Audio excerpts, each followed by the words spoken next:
In this video, we're going to work on some problems that relates to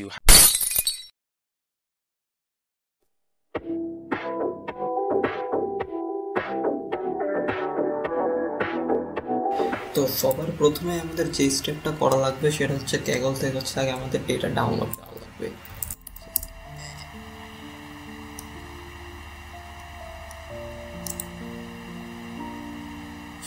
ভালো কথা, আমি এখানে যে ডেটা সেট ইউজ করবো সেটা অ্যাকচুয়ালি সিনথেটিক একটা ডেটা সেট, মানে রিয়েল লাইফ থেকে আরও কিছু মডিফাই করা হয়েছে আর কি।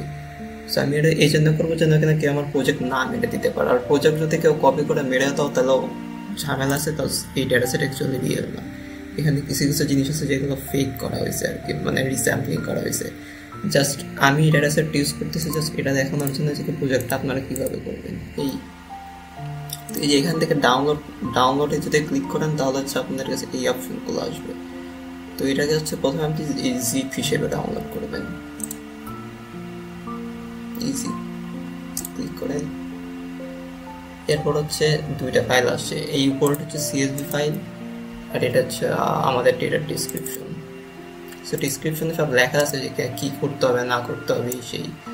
সো এক কথায় যদি বলে তাহলে হচ্ছে এই হচ্ছে একটা ডেটা সেট যেখানে কিছু ফিচার থাকবে আর হচ্ছে আপনার একটা টার্গেট ভেরিয়েবল দেওয়া আছে। তো আমাদের কাজটা হচ্ছে যে কি ফিচারগুলো বিবেচনা করে হচ্ছে প্রেডিক্ট করা হচ্ছে কি অ্যাক্সিডেন্ট হবে কি হবে না, রোড অ্যাক্সিডেন্ট হবে কি হবে না আর কি, এই বিষয়টুকু আপনারা জানেন আর কি। সেই নিয়ে আমি আর বেশি কথা আলাপ না, সেটা কপি করেন।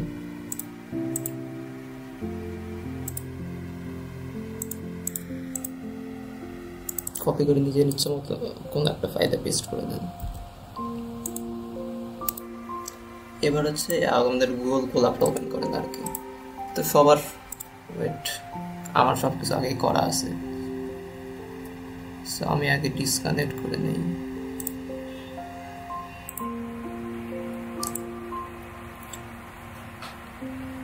আমি একটু আগে পুরোটা করছি আর কি বসে বসে, সো ডিসকানেক্ট করা হয়নি, জাস্ট রান দিয়ে দিয়ে দেখাবো যে কী হচ্ছে না হচ্ছে। সো এই যে এই দুইটা ফাইল তো খুব কমন, সবসময় রান দেওয়া লাগে পান্ডাস আর ম্যাটপ্লটল। তো এখানে মেবি আমাদের ম্যাটপ্লটল লাগবে না, বাট স্টিল দিয়ে রাখি, বাট পান্ডাস লাগবে জানা কথা। এবার হচ্ছে আমাদের ডেটা সেটটা লোড করতে হবে। সো লোড কীভাবে করবেন দেখাই দিই।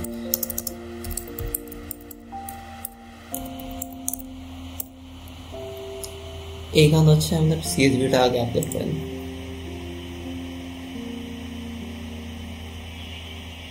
সেইখানে ক্লিক করেন, আপলোড ডেটা সেট হয়ে গেল। এই যে অ্যাক্সিডেন্ট সিনথেটিক ওপেন।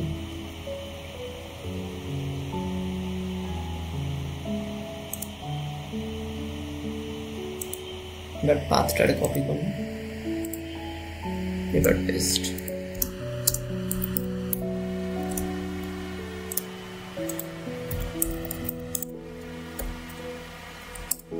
ডেটা সেটটা লোড হয়ে গেছে। কী কী ফিচার আসছে, weather, road type, time off day, traffic density, এই সেই, অ্যান্ড টার্গেট আছে হচ্ছে অ্যাক্সিডেন্ট। সো এবার পুরি দেখি কী কী বলছে। Introduction, small introduction on what the project aims to do, what problems aim to solve, the motivation when the project এগুলো তো আপনারা দেখবেন। Source, link, reference, okay Kaggle. আমি এখান থেকে দেখানো শুরু করি যে ডেটা সেট ডিসক্রিপশন কি কোশ্চেন চাইছে। ফার্স্ট হচ্ছে how many features, classification, regression, okay. সেই যে ডেটা সেট ডিসক্রিপশনের জন্য এই বেসিক অ্যানালাইসিসগুলো তো আপনারা পারবেন যদি রান দিই কি আসে। সো আমাদের টোটাল ফিচার আছে হচ্ছে 14টা। ফিচার বলতে এখানে আমাদের 14টা কলাম আছে। এখন আপনারা হয়তো বলতে পারেন যে 13টা ফিচার আর একটা হচ্ছে টার্গেট ভেরিয়েবল। টার্গেট ভেরিয়েবল তো ফিচার না, সো হিসাব করলে এখানে 14টা ফিচার না, অ্যাকচুয়ালি 13টা ফিচার হবে। সো এটা আপনাদের ফ্যাকাল্টিরা যেভাবে যে বলছে ওইভাবে লিখে দেবেন আর কি। তারপরে চাইছে যে ক্লাসিফিকেশন আর regression problem, why do you think so? কারণ binary classification problem, because we are predicting two levels from the features, যে অ্যাক্সিডেন্ট হবে কি হবে না। তারপর হাউ মেনি ডেটা পয়েন্টস, যে সাইজেস যদি আপনি জান তাহলে কয়টা ডেটা পয়েন্ট আছে ওটা বলে দিবেন। তারপর হচ্ছে what kind of features are in your data set, quantitative আর ক্যাটেগরিক্যাল। সো আমাদের হচ্ছে আছে কি কি, যে ফ্লোট 64 মানে নিউমেরিক আর অবজেক্ট মানে ক্যাটেগরিক্যাল। তো মেশিন লার্নিংয়ে ক্যাটেগরিক্যাল আর অবজেক্ট আলাদা আলাদা টার্ম হিসেবে ইউজ করে, বাট এখানে হচ্ছে এক জিনিসই বোঝাইছে আর কি, যে ক্যাটেগরিক্যাল হচ্ছে অবজেক্টও তাই। সো ইনে মাথায় এমন দরকার নাই কোনো। মূলত আমাদের কাছে হচ্ছে তাহলে ডেটা আছে দুটো, একটা কোয়ালিটেটিভ আর একটা quantitative. Correlation of all the features, SNS hit map, এটা এখন না, এটা হচ্ছে একদম যখন আমাদের ডেটা যখন একদম সব নিউমেরিক করে ফেলবো ওটা তখন অ্যাপ্লাই করতে হয়। সো আমি এটা স্কিপ করবো, এটা আপনারা নিজেরা করে নিয়ে।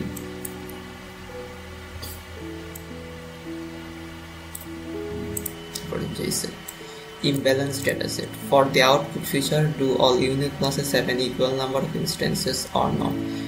মানে বলতে চাইছে হচ্ছে যে আমাদের যে ডেটা সেট আছে, সো এই ডেটা সেট হচ্ছে অ্যাক্সিডেন্টের কাউন্ট কয়টা আর অ্যাক্সিডেন্ট হয় নাই সেটার কাউন্ট কয়টা। সো আমাদের ডেটা সেট হচ্ছে 15টা রো আছে, সরি 1500টা রো আছে যেখানে হচ্ছে অ্যাক্সিডেন্ট হয়েছে, আর 1200টা রো আছে যেখানে হচ্ছে অ্যাক্সিডেন্ট হয় নাই। সো ক্লাস ইমব্যালেন্স আছে আর কি একটু।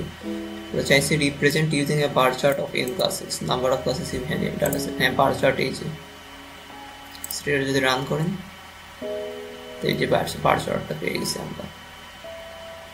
নো অ্যাক্সিডেন্ট কত, 1500, অ্যাক্সিডেন্ট হচ্ছে 1200, তাই তো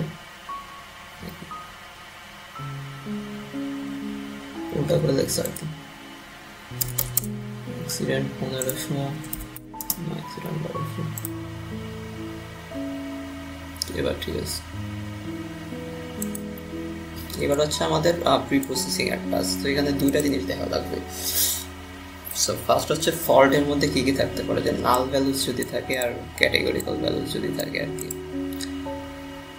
কাজটা হচ্ছে নাল ভ্যালুসগুলোকে আচ্ছা দেখায় আমি, ওয়েট আগে দিকে নাল ভ্যালুস আছে কিনা। সেই যে আমাদের ডেটা সেটে ওয়েদার ভ্যারিয়েবলের মধ্যে 143টা নাল ভ্যালুস, প্রুফ টাইপের মধ্যে 145টা, টাইম অফ ডের মধ্যে 150, এরকম করে করে সবখানে আছে। জাস্ট এই অ্যাক্সিডেন্ট ভ্যারিয়েবলের নাই থাকলেও কি। সো এখানে কোনো নাল ভ্যালু নেই, বাট বাকি সবগুলোতেই নাল ভ্যালু আছে। সো এখন একটা কাজ করা যায়, সেটা হচ্ছে সেই রোগুলোতে যদি আমরা সব ডিলিট করে দিই, বাট ডিলিট করার একটা সিস্টেম আছে আর কি, যে আপনার নাল ভ্যালুর সংখ্যা যদি হচ্ছে পুরো ডেটা সেটের 5% হয়, মানে ধরেন 100টা রো আছে, তার মধ্যে হচ্ছে 5টা হচ্ছে রোতে নাল ভ্যালু আছে, তো ওই ক্ষেত্রে আপনি চাইলে সব রিমুভ করে দিতে পারেন। বাট আমাদের কেসটা অ্যাকচুয়ালি ওরকম না, কারণ আমাদের কাছে হচ্ছে প্রায় অর্ধেক নাল ভ্যালু আছে, লাইক 50% নাল ভ্যালু। তো এখানে হচ্ছে আমরা সব নাল ভ্যালু হচ্ছে কেড়ে দিতে পারি না, কারণ তখন আমরা ডাটা লস করে ফেলবো। সো এই জন্য কি করতে হবে, যে এই নাল ভ্যালুগুলোতে হচ্ছে ইমপিউট করা লাগবে আর কি। যেমন ভ্যারিয়েবল যদি ধরেন নিউমেরিক হয়, তাহলে সেখানে আপনি মিন বা মিডিয়ান দিয়ে আপনি ইমপিউট করে দিতে পারেন। যদি ক্যাটেগরিক্যাল হয় তাহলে হচ্ছে আপনি মোড দিয়ে ইমপিউট করে দিবেন আর কি। মানে নাল ভ্যালুগুলো হচ্ছে আমরা জাস্ট ডিলিট করে দিব না, এই কেসে দিব না, কারণ আমাদের অনেক নাল ভ্যালু আছে। যদি আমরা করে দিলে আমরা ডেটা হারাই ফেলবো, সো এটা আমরা করবো না আর কি। আমরা যেটা করবো সেটা হচ্ছে যে কি প্রত্যেকটা রেসপেক্টিভ ভ্যারিয়েবলের যদি সেটা নিউমেরিক হয় তাহলে হচ্ছে আমরা মিডিয়ান দিয়ে সেটা রিপ্লেস করে দেবো, আর যদি সেটা হচ্ছে ক্যাটেগরিক্যাল হয় তাহলে সেটা মোড দিয়ে আমরা রিপ্লেস করে দেবো। এটা এক্সট্রা লাগবে না আমাদের। সো আগে আমরা দেখি যে আমাদের কি কি নাল কলাম আছে। সেই যে এই নাল কলামগুলো আছে আমাদের, সেখানে একটা জাস্ট একটা সিম্পল ফর লুপ ইউজ করছি। এখানে এই ফর লুপটা বলবে কি, যে যা বললাম যে হচ্ছে ডি টাইপ যদি ওয়েদার ডট ডি টাইপ থাকে, তার মানে হচ্ছে যে আপনাদের ডেটা টাইপ যদি হচ্ছে ক্যাটেগরিক্যাল হয় তাহলে সেটা হচ্ছে মোড দিয়ে ফিল আপ করে দিবে। আর যদি মনে করেন যে ডেটা টাইপ তাহলে হচ্ছে নিউমেরিক হয় তাহলে সেটা হচ্ছে মিডিয়ান দিয়ে ফিল আপ করে দিবে। সো রান, এবার দেখি এই যে আর কোনো নাল ভ্যালুস নেই, সব চলে গেছে। সো নাল ভ্যালুসগুলো এবার হচ্ছে আমাদের ক্যাটেগরিক্যাল ভ্যালু নিয়ে কাজ করতে হবে। কারণ হইতেছে কি, আপনি যখন মডেল রান করবেন আর ওইখানে যদি ক্যাটেগরিক্যাল ভ্যালু থাকে সেটা রান হবে না, কারণ হচ্ছে মেশিন কখনো এই ক্যাটেগরিক্যাল ভ্যালু নিয়ে কাজ করতে পারে না, ওর জাস্ট নিউমেরিক ভ্যালু নিয়ে কাজ করতে পারে। সো আমাদের নন নিউমেরিক কী কী ছিল, weather, road type, time out আছে, অনেকগুলাই আছে। এগুলোটা করবো কি, এগুলো হচ্ছে আমরা এনকোড করে দেবো। এনকোড করার সিস্টেমটা হচ্ছে অনেকটা এরকম ধরন হচ্ছে, উইদার নিয়ে একটা ভ্যারিয়েবল আছে, সেটা হচ্ছে যে গুড সরি লাইক রেইনি, আসতে পারে স্নো বা সানি, এরকম যদি হয় আর কি। তো আমরা যদি লেভেল এনকোডিং করি তাহলে হচ্ছে আমরা রেইনিটা বললাম 0, স্নো হচ্ছে 1, সানি হচ্ছে 2, এরকম কিছু র্যান্ডম ভ্যালুস দিয়ে আমরা হচ্ছে ওয়েদারটা ফিল আপ করে দিলাম আর কি।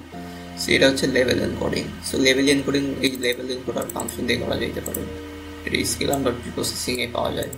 যে আপনি একটা লুপ চালাবেন, এই প্রত্যেকটা ক্যাটেগরিক্যাল কলামের উপরে বাইকা জোড়াই করে দেবেন।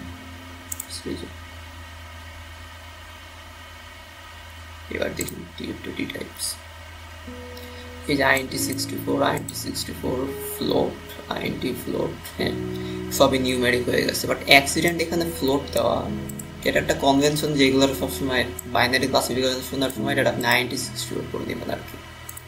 সো এই ডট এস টাইপ দিলে এটা int হয়ে গেছে অলরেডি, বোঝার কথা, int হয়ে গেছে। সো হচ্ছে ক্যাটেগরিক্যাল ভ্যালুস, নাল ভ্যালুসের ফল্টগুলো দেখলাম, সলিউশন মাত্র দেখালাম। এরপর হচ্ছে বলছে কি feature scaling as required. So feature scaling করা লাগবে কি করা লাগবে না এটা বুঝবেন কি আপনি, এটা যখন দেখবেন যে আপনাদের ভ্যারিয়েবলগুলোর যদি ভ্যারিয়েন্সের যদি অনেক তফাৎ থাকে তাহলে ফিচার স্কেল করবেন। যেমন দেখেন এখানে ভ্যারিয়েন্স কেমনে ক্যালকুলেট করে, এটা তো শিখছেন আপনারা, লাইক এলিমেন্টারি স্ট্যাটিস্টিক্স করছে। সো ওইভাবে হচ্ছে ভ্যারিয়েন্সগুলো ক্যালকুলেট করছে। সো ক্যালকুলেট করে যে প্রত্যেকটা ভ্যারিয়েবলের ভ্যারিয়েন্স এখানে দেওয়া আছে। ওয়েদারের হচ্ছে 1.6, রোড টাইপের হচ্ছে 0.9, এটার হচ্ছে 1.1। সো এইগুলো মোটামুটি বলতে গেলে একটু হলেও কাছাকাছি আছে। সো এই ক্ষেত্রে আমরা বলতে পারি হয়তো ফিচার স্কেলিং লাগবে না, কিন্তু এই স্পিড লিমিটটা দেখেন 978.15, তারপরে ড্রাইভার এক্সপিরিয়েন্স দেখেন 209.81। এইগুলোর সাথে এগুলার ভ্যারিয়েন্সের অনেক তফাৎ। যেমন এমন কেসে যদি আপনি এইগুলো নিয়ে যদি মডেল রান করেন তাহলে হচ্ছে মডেল করবে কি যে স্পিড লিমিটের এটারে বেশি প্রায়োরিটি দেবে আর এইগুলোর হচ্ছে ইগনোর করে চলে যাবে, তখন আবার ওই যে ডেটা লস হয়ে যাবে। সেই জন্য করবেন কি যে কি সবসময় এইরকম ভ্যারিয়েন্সের ক্ষেত্রে স্কেল করে নেওয়া লাগে যেন ভ্যারিয়েন্সগুলো অনেক কাছাকাছি থাকে আর কি। সো ওটার জন্য আমরা ওই এলিমেন্টের যে পড়ছিলাম যে স্ট্যান্ডার্ডাইজেশন, সেট স্কোর স্ট্যান্ডার্ডাইজেশন, যেটা ওইটা করতে হয় আর কি। সো ওইটা করবেন কোথায়, শুধু হচ্ছে আপনার যে ফিচারগুলো যেখানে আছে সেখানে করবেন। যদি আপনি রিগ্রেশনের টাস্ক যদি করেন তাহলে হচ্ছে শুধু ফিচারগুলোতে হচ্ছে আপনি স্ট্যান্ডার্ডাইজেশন করবেন, ক্লাসিফিকেশনে করার কোনো দরকার নাই, ওটা আর একটা ঝামেলা শুরু হয়ে যায়। বাট আপনার যদি বাইনারি ক্লাসিফিকেশন থাকে তাহলে আপনি চাইলে হচ্ছে এই টার্গেট ভ্যারিয়েবলের উপরে হচ্ছে আপনি স্কেল চালাইতে পারেন, বাট না চালালেও সমস্যা নেই। যেমন আমি চালাই না, যেমন দেখেন আপনি স্কেল করলেও কি হবে, 0-এর জন্য -1 চলে আসবে, 1-এর জন্য 1.0 চলে আসবে। সো দুইটা ভ্যালুই থাকতেছে আর কি, তেমন কোনো চেঞ্জ হইতেছে না। সো এখানে আমরা আগে ফিচারগুলো তাতে বের করে নিয়ে আসি, যেহেতু আমাদের জাস্ট ফিচারেই আমরা হচ্ছে স্কেল চালাবো। সেই যে ফিচারগুলো সব চলে আসছে, যে শুধু হচ্ছে আপনি অ্যাক্সিডেন্ট কলামটা নিয়ে নিয়ে বাকি সবগুলো ঠিকই নিয়ে নিচ্ছি। এটা একটু রান দিয়ে যেন আপনারা বুঝেন যে কী হইতেছে। এখন দেখেন এটা হচ্ছে স্কেল করা ছাড়া, এখানে কোনো স্কেল চালানো হয় নাই। বাট এবার এইখানে হইতেছে আমরা স্কেল করবো। এই স্ট্যান্ডার্ড স্কেলার থেকে আমরা হচ্ছে এই স্ট্যান্ডার্ড স্কেলারটা ইউজ করে আমরা হচ্ছে সব কিছু স্কেল করবো আর কি। এই যে স্কেল হয়ে গেছে। এখন প্রত্যেকটা ভ্যারিয়েবল হচ্ছে নর্মালি ডিস্ট্রিবিউটেড আর এদের ভ্যারিয়েন্সটা হচ্ছে সমান। চেক করে কি দেখা উচিত আবার, এই কিনা দেখি।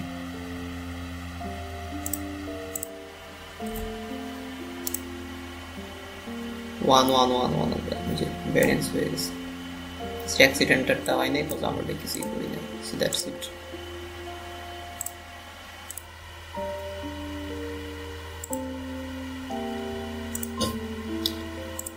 So feature scaling কাজ হলে বলছে data set splitting random or stratified as regard. যে স্ট্র্যাটিফাইড দেখে একটা কথা মনে আসছে, সেটা হচ্ছে আমাদের যে ডেটা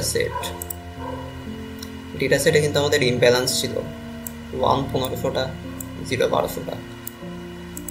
তখন এইখান থেকে হচ্ছে কি করা যায়, ইউজুয়াল কেসে যেগুলো করতে হয় সেটা হচ্ছে আপনার সবসময় সমান রাখার চেষ্টা করবেন, যে দুইটা ক্লাসের হচ্ছে ফ্রিকোয়েন্সিটা যদি সেম থাকে তাহলে ভালো হয়। নাহলে মনে করেন যে আপনার ট্রেনিং সেটে হচ্ছে জাস্ট এই 1গুলো চলে আসলো, আর টেস্টিং হচ্ছে মনে করেন যে 0গুলো চলে আসলো, এরকম হয় না। বাট হতেও পারে যে কি 1 বেশি চলে আসছে, 0 অল্প চলে আসছে, তো তখন তো আবার বায়াস তৈরি হয়ে যাবে, মডেল তখন নতুন নতুন যেসব ডেটা পাবে সেখানে ঠিকঠাক রান করতে পারবে না। সো এটা একটা পসিবল সলিউশন হইতে পারে কি, যে এই পুরো ডেটা সেটে 1 আসছে হচ্ছে আপনার এই 1500 বার। সো আপনি করবেন কি 1500 বার থেকে হচ্ছে উইদাউট রিপ্লেসমেন্ট 1200টা স্যাম্পল করবেন, আর এইখানে তো 1200টা আসেই। তখন হবে কি যে কি এখানে আপনার 1200টা চলে আসলো, আর এখানে 1200টা তো ছিলই, পরে ওই দুইটা স্যাম্পল হচ্ছে আপনি যোগ করে দেবেন। তখন এই 1-এর ফ্রিকোয়েন্সি থাকবে 1200, 0-এর ফ্রিকোয়েন্সি থাকবে হচ্ছে 1200। যেমন এখানে এই যে আমি আগে ডেটা ফ্রেমটা আলাদা করে ফেলছি, যে ডিএফ উইথ 1-এ হচ্ছে শুধু আপনার ইয়াগুলো আছে, যে ডিএফ উইথ 1 হচ্ছে আপনার শুধু ওই রোগুলাই আছে যেখানে হচ্ছে আপনাদের অ্যাক্সিডেন্ট কলমে 1 ছিল, মানে অ্যাক্সিডেন্ট হয়েছে আর কি। আর এই যে আর একটা ডেটা ফ্রেম, এইখানে শুধু সেগুলোই আছে যেখানে কোনো অ্যাক্সিডেন্ট হয় নাই। পরে হচ্ছে ডিডিউস স্যাম্প 1, এই যে যেসব জায়গায় হচ্ছে অ্যাক্সিডেন্ট হয়েছে সেখান থেকে আমরা 1200টা র্যান্ডম স্যাম্পল করলাম, রিপ্লেসমেন্ট করি নাই, রিপ্লেসমেন্ট ফলস, জাস্ট সব ইউনিক আর কি। তারপর হচ্ছে গিয়ে ওটার সাথে হইতেছে আমরা এই আগের যে 0 ওয়েটটা হচ্ছে অ্যাড করে দিলাম, করে পরে হচ্ছে শাফল করছি, শাফল করে তারপরে এই যে এটা হচ্ছে আমাদের ফাইনাল ডেটা ফ্রেম। 1 হচ্ছে 1200, 0 হচ্ছে 1200। সো ক্লাস ইমব্যালেন্সমেন্ট হচ্ছে আমরা এইভাবে চাইলে সলভ করে ফেলতে পারি। আর একটা উপায় আছে স্মুথিং করা, সেটা বেশি কমপ্লেক্স আমার মনে হয় না, ওটা এখানে অ্যাকচুয়ালি দেখার উচিত হবে।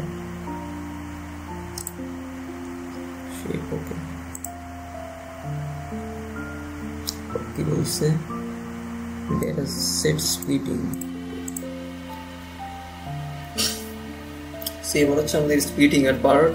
স্প্লিটিং এই যে এইটুক তো আপনারা জানেন, সব এইটুক হয়তো পড়ছেন, যে ডেটা সেটের মনে করেন ধরেন হচ্ছে আমাদের 100টা রো আছে, তো 100টা রো এর মধ্যে হচ্ছে আপনার 80টা হচ্ছে আপনি ট্রেনিং হিসেবে, সরি 80টা না 70টা আপনি ট্রেনিং হিসেবে নেবেন, আর বাকি 30টা হচ্ছে আপনি টেস্টিং হিসেবে রাখবেন। তো মডেলটা রান করবেন হচ্ছে সেই 70টা রো এর উপরে। সো এখান থেকে মডেলটা হচ্ছে একটা প্যাটার্ন বুঝতে পারলো, পরে সেই প্যাটার্ন অনুযায়ী যে মডেলটা তৈরি হবে সেটা আপনি বাকি আনসিন 30টা রো এর উপরে চালায় দেখবেন, এরপরে দেখবেন যে অ্যাকিউরেসিটা কেমন হয়। এখানে স্ট্র্যাটিফাই ওয়াই করে দেওয়া হয়েছে যেন হচ্ছে আপনার ট্রেনিং অ্যান্ড টেস্টিং সেটগুলোতে যেন আপনার থাকে, লেভেলটা হচ্ছে সেম থাকে, কোনো ক্লাস ইমব্যালেন্স সেখানে যেন না হয়, যেমন 1 বেশি চলে আসছে বা 0 বেশি চলে আসছে এরকম কিছু যেন না হয়। ওই জন্য হচ্ছে আমরা স্ট্র্যাটিফাই ওয়াই করে দিই, জাস্ট এ গুড প্র্যাকটিস আর কি আমার মনে হয়। সো এবার হচ্ছে মডেলিংয়ে কি বলছে, you can also apply any other models of your choice appropriate to grow, especially neural networks. So যাই হোক, আমরা 3টা মডেল জাস্ট কিছু মডেল রান করি।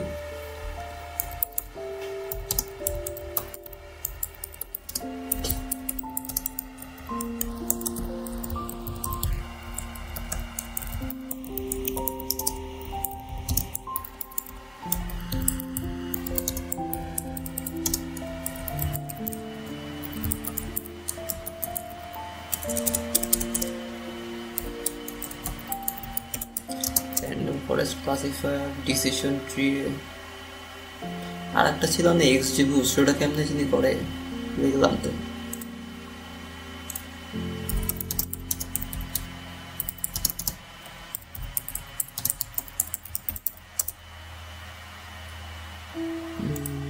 Okay, from XGBoost close, সেই 3টা মডেল দেখি কি করে,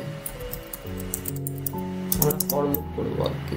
so decision tree classifier, random forest classifier, হচ্ছে XGB classifier, self accuracies for model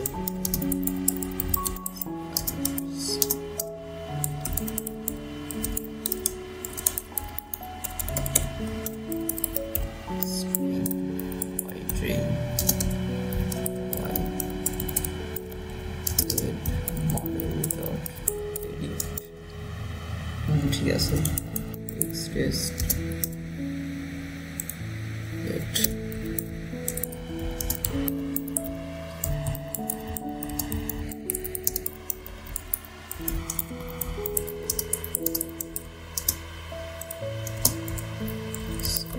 section.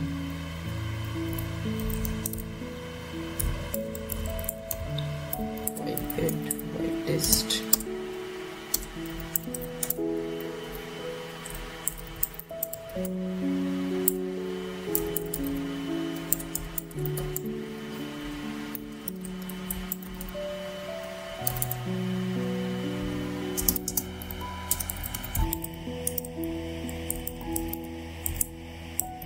ऐसे पूरा भूल गए लेकिन भूल काहिनी हो जाए modeling classifiers, model fit, prediction, accuracy, case CLF, accuracies. No error, please. Depth. X train is not defined. Oh, sorry. Run to the name.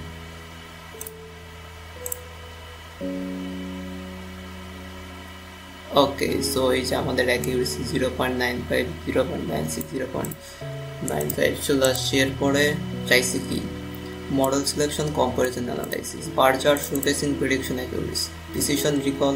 হ্যাঁ precision রিকলটা বেশি জরুরি, অ্যাকিউরেসি তো যেমনই আসুক না কেন। কম্পিউটার ম্যাট্রিক্স এইটুকু আমার মনে নাই তো জেনারেট করা লাগবে, বাট আমার যেমন আমি চাইলে ভিডিও এখানে শেষ করলে পারি, এইটুকু আপনারা নিজেরাও করে দিতে পারবেন। I guess so. এটাই বেটার হয়। Thanks for watching video.